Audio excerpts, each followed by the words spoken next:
Hello, everyone. Welcome back to my channel. Please hit the like, subscribe, and share. Thanks for coming. Last one for the day. Just a quick little catch up on what's been going on between Elon Musk and Keir Starmer, and what's it all about? What's the beef all about? Is it serious? Is it just Elon being Elon, or is it just Keir Starmer being Keir Starmer, who's an idiot? Or is there something more into it? Well, there is a lot more into it, and it comes down to child grooming, child rape, and child rape gangs. So basically, we had an issue with basically groups of Pakistani men raping white girls, young girls, grooming them, and all of that kind of thing. A lot of it was covered up by social workers and by government officials and stuff, because we lived in the woke era, which I really hope is over now, or becoming over. But because in those times you weren't allowed to criticize anyone of a different race or color, these things got swept under a rug and ignored. And obviously, a lot of young girls suffered because of that. So Elon is calling them out for it, calling out people that have been involved in the cover-up, a lot of politicians that knew about it. So let's have a look. Just give you a bit of an update as to what it's all about. What's the beef? Get rid of my ugly mug. Talk to my next guest about this and all the other big stories in the news. Brendan O'Neill, I'm delighted to say, joins us, chief political writer at Spiked Online. A very good afternoon to you, Brendan. Hi, Julia. How are you doing? Very well indeed. Thank you very much indeed. Well, look, what we've just been talking about very much ties in with, the grooming gang scandal, the rape gang scandal, let's call it what it actually is. What were they grooming them for? Rape. That's what they were doing. We know that is impacting today, right now, and tomorrow. It will carry on impacting thousands upon thousands of young girls, white, working class girls, deliberately chosen, came clear in a lot of the court cases, by men of largely British Pakistani heritage, because they were, frankly, they were fodder. They were seen as of low value and easy pickings. And for many, many years, these men were not prosecuted. Now, Keir Starmer has come under fire from Elon Musk over this issue in the last week. Keir Starmer has now hit back today. He's accused of politicians of jumping on the bandwagon of the far right by jumping on this. He says, my record, it is open. There's nothing secret about being director of public prosecutions. Every single case I prosecuted, went to court, was looked at by a judge. He is also very thinly veiled criticism back of Elon Musk, saying there are those that are spreading lies and misinformation as far and as wide as possible, not interested in victims. He's also talked about people cheerleading Tommy Robinson, not being interested in justice. He's also talked about this as people, praying, on the far right. What do you make of this big spat and how this row has exploded back onto the political scene? Yeah, it's become really huge in 2025. I'm not sure many of us expected that to happen, although I think it's a good thing that it has happened, because the rape gang scandal is arguably the worst scandal of the post-war period. And we sometimes forget just how bad it was. I mean, we're talking about thousands of girls, mostly white working class girls, but other working class girls too, who were groomed, exploited, abused, and raped by gangs of mostly Pakistani men. I mean, this was really a serious epidemic of crime. And of course, the worst aspect of it is that social workers, local officials, and the police often look the other way. These girls were sacrificed to political correctness. That is what happened. There is a layer of bureaucracy in this country that would rather protect the ideology of multiculturalism than protect girls from rape. And when you think that that's the country we live in, you know how serious this problem is. So, you know, where Elon Musk is wrong is when he says that the British media has never talked about this and no one in Britain has talked about it. That is not true. The Times covered this for years and years. People like you, Julia, and me and others have been talking about it for a long time. But where he might have a point is that we've never really had a reckoning with this crime. We've never had a reckoning with this atrocity. Yeah, and there was that independent, you know, review into sexual abuse cases. But as Maggie Oliver was telling us on the show, she was a Rochdale whistleblower, that actually, you know, there were only 10 days spent dealing with this particular issue of grooming gangs. It was a very small part. People like her weren't able to speak. Victims weren't able to speak. They spoke to chief constables who were part of the problem rather than part of the solution. Absolutely right. And it just hasn't had the same level of interrogation or attention as other problems. I mean, you will remember the Me Too period when a middle-class journalist having a hand put on her knee would be on the front page of the papers. It would be on Newsnight. While at the same time, the degradation and rape of working-class girls was very often played down or sometimes ignored. So there is a black hole where we need to have an honest, open, democratic discussion about this problem. And the problem we have at the moment, on one side, we have Elon Musk, who is being a bit crude in how he's talking about this issue, and he doesn't seem to understand it very well. But then on the other side, we have Keir Starmer and the rest of the Labour government who still don't want to get to grips with it. So it's kind of the worst of both worlds. And I just wish a chink of sunlight would come through and we could have an honest debate about the whole problem. And this is it. We've not been able to have an honest debate for a very long time because anyone who did raise this, you know, even Andrew Norfolk, the journalist at the Times, who was the first to write about it in the mainstream media, would just, you know, everyone just shouts bigot, racist, and the like. There is a real concern that Labour, because of their already problems they've got in terms of the split Muslim vote, 80% of Muslims in this country vote Labour typically, but we did see that split over Gaza, pressure on a lot of, you know, front bench Labour people to, you know, to basically sort of to kowtow and not trying to say the right things. We've even had the Prime Minister sort of, you know, nodding along absurdly and terrifyingly.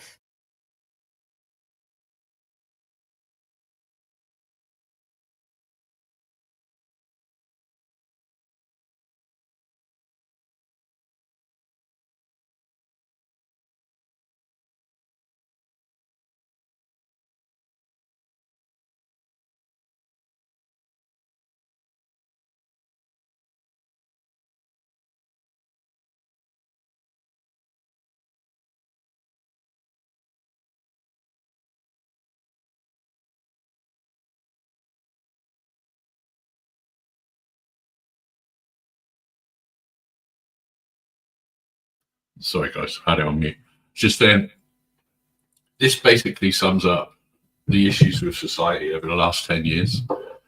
It's the fear of offending somebody. It's like, you know, these gangs got away with this because basically the color of their skin, and people were afraid to call that out based upon solely the color of their skin. I just really hope and pray that times are changing and we can get back to talking about real things without any fear of offending people, because it's their problem if they're offended, not yours. The reality is, you know, these were gangs of Pakistani men. So why shouldn't we be able to say these are gangs of Pakistani men? Instead, you know, you had government officials, you had child services not wanting to report the stuff that they were seeing because of the ramifications that come with talking about Pakistani men. It is disgusting, and I really, really hope that things will change. Elon is getting a lot of stick for this. People saying, oh, he doesn't really understand whatever. None of that is important, because what he's already done is created this chaos, this mayhem. He's forced MPs today into the House of Commons to address this. You know, he's made people discuss it. That's what he's done. He's a very clever guy. And I hope Elon can make Britain great again. So let's listen to a bit more. Sorry I had it on mute. It's because the dog is trying to squeak his toy, of course. To a backbench Muslim Labour MP suggesting we should have a blasphemy law in this country at PMQs a few weeks back. They are very worried about losing the Muslim vote. in a lot of key seats, particularly front benches seats. Do you think that's one of the reasons why they are not agreeing to a full independent public inquiry? Absolutely, no question at all. I find the Islamophobia discussion so worrying. You know, Julia, tomorrow is the 10th anniversary of the Charlie Hebdo massacre. 10 years since cartoonists and writers were slaughtered in their offices for supposedly being Islamophobic, for making fun of Muhammad, for making fun of Islam, for satirizing a religion. The fact that we're still talking in Britain in 2025 about potentially outlawing Islamophobia or clamping down on Islamophobia 10 years after that massacre really proves we have not learned the lessons. And the lesson is that the Islamophobia is a sneaky word that really means you're not allowed to criticize a particular religion. You're not allowed to criticize certain practices. You're not allowed to say anything about the Quran or about certain Muslim practices that people might find problematic. All of that is now crushed under the guise of clamping down on Islamophobia. And that is unquestionably one of the reasons that the grooming gang scandal, as it was called for a long time, was not given the attention it deserved, because people feared being called Islamophobic, people feared being called racist, and those accusations were used cynically to silence discussion on this social problem. And that's where censorship leads us, and that's got to stop. Most people have no clue that in 2024, the best way to make money with Amazon is not with physical products. I cannot believe it's that Amazon's want to pay for premium. Absolutely, and again, this idea of this, new definition of Islamophobia, as you say, which is basically. I totally agree with what this guy's saying. You know, the fear of this cracking down on Islamophobia. I mean, what is that? Basically, it's got nothing to do with the current situation.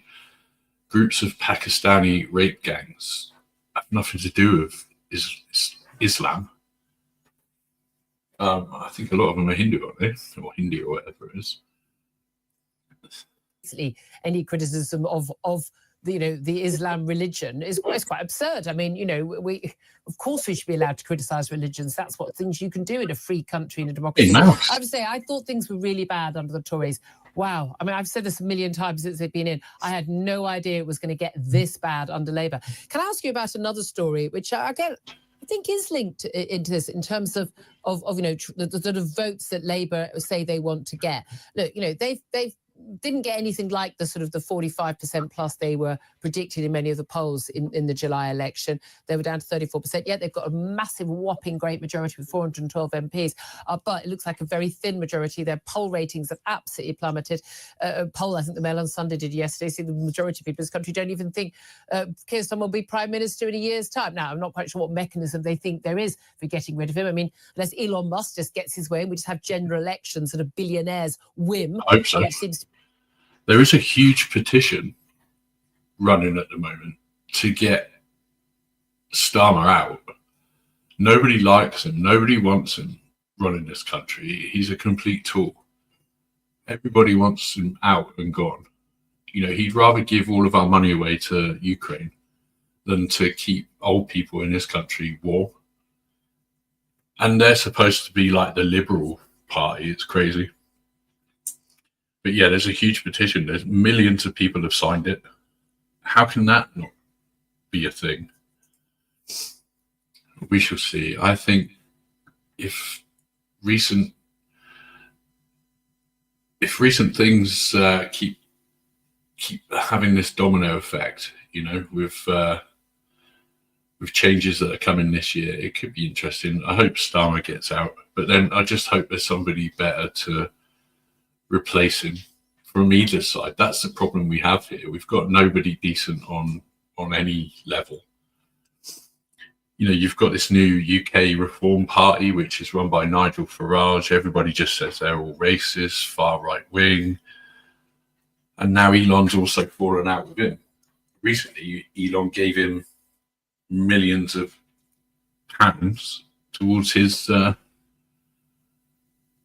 party. So it's bizarre, but we will catch up because that's a different story again. Elon and Farage. This is Elon and Starmer. So. To be what he thinks. But there's now also some concern about election vote rigging. Now, calling in, for ending the requirement to have ID at elections, which was brought in at the last local and general election. Also allowing 16 and 17-year-olds to vote. I don't know why they're children. They shouldn't be voting, or they're already allowed in Scotland in their elections. But also possibly allowing some, apologies, 5 million foreign citizens to vote. What do you make of that? It's a form of gerrymandering. That's what's going on here. The votes for 16-year-olds, that's a form of generational gerrymandering, because we know that they're young and they're not really world wise, and they're probably, as a result, more likely to vote Labour. That seems to be the case. Inviting. I definitely do not agree with 16-year-olds voting. That's crazy. They're just kids. They shouldn't be voting at 16. Still in school at 16. Foreign nationals to have the right to vote seems to me completely bizarre, and it waters down the entire meaning of democracy, which 100%. Is that you should be a citizen of the nation, you should have lived here for a substantial amount of time, you should have contributed to a substantial amount of time before you have the right to decide the fate of the nation. That is part and parcel of what it means to be a real democracy.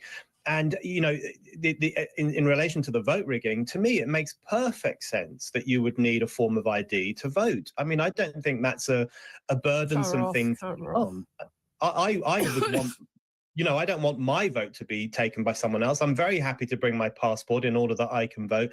So all these different mechanisms, it seems, are designed to ensure that Labour stays in power. Yeah. Well, there was some criticism of the Tories over the ID that was allowed. And I've certainly noticed that, knowing a lot of young people, it was a particular issue that loads of ID involving being a pensioner was allowed to be used and travel, but not, for instance, your student rail card wouldn't be allowed, even though you actually have to send off, a picture of your passport and have everything verified, or your birth certificate to get those things. So we do need to make it much easier, and obviously has to be completely free and quickly available for young people to register to vote. So it's available to everybody. But it seems to me to be, I always go back to Blockbuster Video, because I am that old. You needed to show more ID to rent a sodding video, VHS at Blockbuster years back. I am that old too. It seems crazy. Oh, absolutely. I completely agree about ID. It should be pretty broad and it should be really straightforward, because the right to vote is such an important right.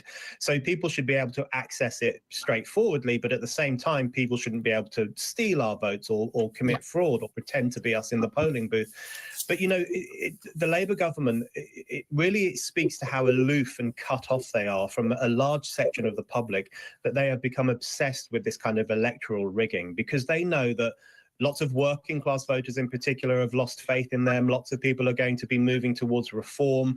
This government, in its first, however long it's been, 7 months, has been awful, even worse than some of us expected. They said it was the return of the experts, the adults coming back into the room to restore normalcy. But it's been 7 months of chaos, betrayal, taking away the winter fuel allowance, stabbing people in the back, betraying electoral promises, one after another. So people are sick and tired of this government. And Labour, I think, is going to try to do more rigging in order to try not to lose next time. Yeah, around. I don't see how they do it, but it is extraordinary. 6 months in, you just think, wow, it feels like they've been in for 4 years. It's got that sort of feel already, isn't it? Just finally, I want to ask you about what I put on my news. It says Happy Justin news today. Justin Welby today steps down as the Archbishop of Canterbury at the age of 69. I have to say the man is left with no glory whatsoever, embarrassed himself in his final sort of... Okay, this is slightly off the topic that we were talking about, but I am going to let this play out because this is quite an interesting little story, and it's only a couple of minutes long. Goodbye speech in the House of Lords. It was so flippant and casual, when in fact, the reason he's stepping down is because his abject failure to, again, looking at the grooming gangs, to protect children from, paedophile priests in the Church of England. But equally, another Justin likely to be in the news in the next couple of days. Justin Trudeau is now expected to resign within a matter of days as the Prime Minister of Canada. Now, given that you and I, were keen anti-lockdown campaigners, Justin Trudeau was hailed as Mr. Liberal, was he? Justin Trudeau is gone. So there's a bit of the backstory of the beef between Starmer and Musk. it comes from all of this grooming gang stuff and fears of being called, you know, an Islamist or racist or all of that stuff. So that is that. But let's see, Mr. Starmer has come out hitting back today with this. Starmer hits back at Musk, lies, defends his record on child abuse. Big political speech of the year, rebooting the NHS. Okay. Even as the Prime Minister was on his way to the hospital venue, Elon Musk was busy with his online personal attacks, tweeting, "Starmer is complicit in the child sex gang crimes," and prison for Starmer. The Prime Minister decided he had to return fire. Those that are spreading lies and misinformation as far and as wide as possible, they're not interested in victims. They're interested in themselves. Bullshit. Those who are cheerleading Tommy Robinson are interested in justice. They're supporting a man who went to prison for nearly collapsing a grooming case, a gang grooming case. No, see, that's not really true. I don't agree with everything Tommy Robinson has said or done, but what he did was expose these grooming gangs because the government were failing to do so. They were trying to cover it up because they didn't want to be called racist. These are people who are trying to get some kind of vicarious thrill from street violence that people like Tommy Robinson promote. Come here. Take over, Elijah. Take over. Keir Starmer had been expected to duck a direct confrontation with the billionaire, for now at least a fixture at the side of President-elect Trump. What may have goaded him was Elon Musk's abuse of Labour MP Jess Phillips, Minister for Safeguarding. In recent days, Elon Musk tweeted, "Jess Phillips is a rape genocide apologist. What a wicked witch she is." Prison for Phillips now. When the poison of the far right leads to serious threats. So is the far right the poison of the far right? But in my book, a line has been crossed. The Prime Minister attacked the Tories for their reaction to Elon Musk's attacks on Jess Phillips. If you're not prepared to stand up as a Tory MP and denounce what's been said about Jess Phillips, who's now had threats made to her, then you need to seriously consider why you're in politics in the first place. So he's talking about threats to an MP, but you know, what about everything these girls went through that were raped and groomed, and some of them were killed? You know, it's always deflection. Put it over on someone else. Just blame somebody else for our incompetence. Elon's shining a light on you, Starmer, and you're deflecting. It's in my view. I absolutely oppose the intimidation of any member of Parliament. I said that yesterday, I'll say it again today. But let's keep in mind that what we're here to do is stand up for these vulnerable young girls who are systematically raped and abused. But Keir Starmer had the Tory leader in his sights, condemning her weekend article on grooming gangs, which won her an approving good for Kemi Badenoch tweet from Elon Musk. What I won't tolerate is politicians jumping on the bandwagon, now so desperate for attention that they're amplifying what the far right is saying. It is not far right to stand up for victims of mass rape. Exactly.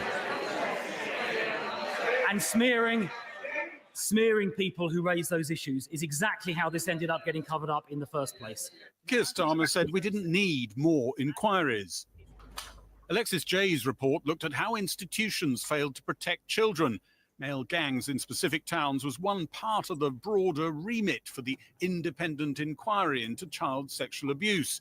It called for more data, which last year's Child Sexual Exploitation Task Force report tried to address. But it said only 1/3 of suspects had ethnicity recorded. It followed other investigations into gangs operating in Oxfordshire, Telford, Rochdale, Greater Manchester, and 2 investigations. Do you know why they only had a small amount of ethnicities recorded? It's because they were afraid to even ask or write down somebody's ethnicity on a form in case they get called a racist. This is what the world has come to. into Rotherham, the second of which, led by Louise Casey, said fear of being labelled racist had contributed to covering up crimes. Looking at all these different reports, and I have done, they're just skimming over. Marlon West's daughter was abused by grooming gangs. He wants a national inquiry into those gangs' operations. I'm very cautious because Yes, I did. there's a fear of being stereotyped, of being, extreme right wing or racist. And I do believe that is one of the major problems with the police forces, local authorities, and the government, is they do not want to challenge this. They see it as a poison chalice. Thank you very much. Thank you. Keir Starmer said the answer was to implement report recommendations already made. The sleepless American tycoon pinged out his verdict on the New Year political launch. Keir Starmer, he tweeted, was deeply complicit in the mass rapes in exchange for votes. Starmer, he wrote, is utterly despicable. Starmer, not. So how do child abuse victims feel about the row that has blown up? Joining me now is Lucy Duckworth from Survivors Trust, who is herself a survivor of child abuse. Lucy, when you hear what Elon Musk has said about Keir Starmer, about Jess Phillips and so on, does that help survivors of abuse or not? I don't think this conversation is helped by picking out any individuals and making any criticism of them, especially when we're using hateful language in the same way as perpetrators do towards their victims. You see it as hate speech, do you? I think that if anybody is calling for somebody to suffer and experience a crime, which is what Elon Musk has. Well, that's also what these grooming gangs were doing. This lady should know better. Again, this is the woke ideology that we've been forced to live under. Even victims that are afraid of calling a duck these days. Done, then you know, I've heard MPs today as well refer to that as hate speech. Child sexual abuse and the problem that we are encountering in the UK is really complex. That's why we are in the situation we are in. And we need to make sure that those making comments on it and who are receiving publicity for that are really fully understand the complexities of it and what needs to be done to finish it. So it shouldn't be reduced to, tweets here and there and apparently politicians jumping on bandwagons, as Keir Starmer says. Exactly that. I mean, this subject affects people for... It's not politicians jumping on bandwagons, it's politicians growing some balls because they can see what's going on in the world. Elon's forcing people to have conversations, and I absolutely love it. This is what we need. Their entire life. There's over 13 million adult survivors in the UK today. That means there's over 13 million victims. It's okay to call them survivors, but they're also victims of these crimes. Experience adverse health Never conditions, been in the first place. Lower rates of employment. They're even more likely to die earlier than their non-abused peers. These are the issues which are much more important than what we see on Twitter. Nevertheless, because this row has blown up, the Home Secretary, I've been saying it for years, who's responded to that, has now said that if Something anyone works about with the guy, children and fails honestly. to report child sexual abuse, He might they'll not be face human. prosecution. You've been calling for that for a while, haven't you? We have. We've been calling for that since before the independent inquiry into child sexual abuse even began. It's great to hear. We know that mandatory reporting is something that in the UK we're very behind on. The fact that a child can be abused, another professional can know about it and not take action should be something that the public are outraged about. It's great to hear that's going to happen. It must be done correctly and it must incorporate all institutions. Right. I'll come back to that in a minute. But do the Conservatives have a point that the Alexis J child sexual abuse inquiry didn't devote sufficient attention to the grooming gangs, and therefore there could be a need for a new inquiry into that issue specifically? Professor J was really clear in her report that she wasn't going to look at areas that had already been looked at. It did have a report on organised networks. Now, what do we mean by organised networks? All child abuse, when it is perpetrated by groups of men is an organised network. We're seeing this online. We're seeing this through forums where men are sharing the abuse of children. We're seeing this in the Church of England by priests who are organising themselves and are abusing children. This is everywhere. This is so much bigger than one particular area. Now, I know the pain and the frustration that the survivors have experienced. That's why they're calling for another inquiry. They want action. They want accountability. So would another inquiry help? Well, it's 2 years later and we haven't even acted on the report. So this is exactly it. This is exactly what Elon has achieved. Just by sending a few tweets, people say, "Oh, you shouldn't be getting involved in all this stuff." It's like, these inquiries, they never happen, or if they do happen, they get swept under the rug. And these people, these victims of these crimes, have been wanting another inquiry and they've not been getting it. Elon's saying they need to have an inquiry. Now they're saying they want an inquiry. First inquiry. Do that we cannot first. afford any more delays. We've got 20 clear recommendations that will provide a roadmap to beginning to end this pandemic in child sexual abuse, and we need to act on it now. Did political correctness inhibit authorities from taking action in the grooming gang scandal in particular? I mean, I couldn't possibly answer that because Yes, you I can. wasn't on the inside Yes. of any investigation. What is your I opinion? think what inhibits Yes anyone or taking no? action Yes. is not understanding this subject as much as we should. People Does that apply to the church as well? I think it does, and I think people are so 100%. scared by it that understandably we want to think it's happening to other people, so we don't want to engage with it. And one of the main recommendations of Alexis Jay's report was to have a single core set of data and to have a public education campaign. They haven't been done. Well, briefly, we've got a new leader of the Church of England today, the Archbishop of York, Stephen Cottrell, who has himself been accused of safeguarding failings. Is he fit to lead the church, in your view? I mean, he promoted a known abuser and this abuser had paid his victim. Stephen Cottrell promoted him to area dean, thereby putting him in a bigger position of trust. I think it's down to the public to see whether they really believe that this is a man who should be in charge of 4,700 Church of England primary schools. That's scary, isn't it? It was his. So there you go, guys. That's a little update with the beef. We will cover this more. Obviously, it's an ongoing story. It's every day, and it's being blown apart. So we will keep a close eye on it. I will report back on it every day, and we'll catch up. If you guys would prefer me to, I don't know whether I should just do short videos or just keep doing these little short lives and then just commenting on it, giving my my 2 penneth worth in there.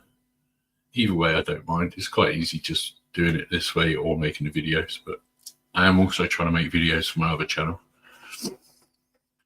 Just let me know, guys. I mean, today was a bit chaotic. I didn't have a lot of time, but I wanted to jump on. I wanted to cover the things that we've talked about, because they're just big things. And I'm sure tomorrow there'll be some more big things. And we'll talk about them. But that is it. That's all I've got for a minute. Today, I wish I had more time, but I don't. Thanks for checking out the videos. Hit the like, subscribe, share. I've got to do all the proper YouTube things over here. I've got to be more professional over here. So yeah, please hit the like, subscribe, and share. Is that how you say it? Be real. And check out my other channel, DINKY-IRL, True Crime. And if there's anything true crime going on today, I'll hop on that one and talk about it. If we've got any documents coming out today, we'll talk about it. So, yeah, let me know, guys. But if not, look out tomorrow for some more news updates on this channel. And I'll see you then. Bye-bye.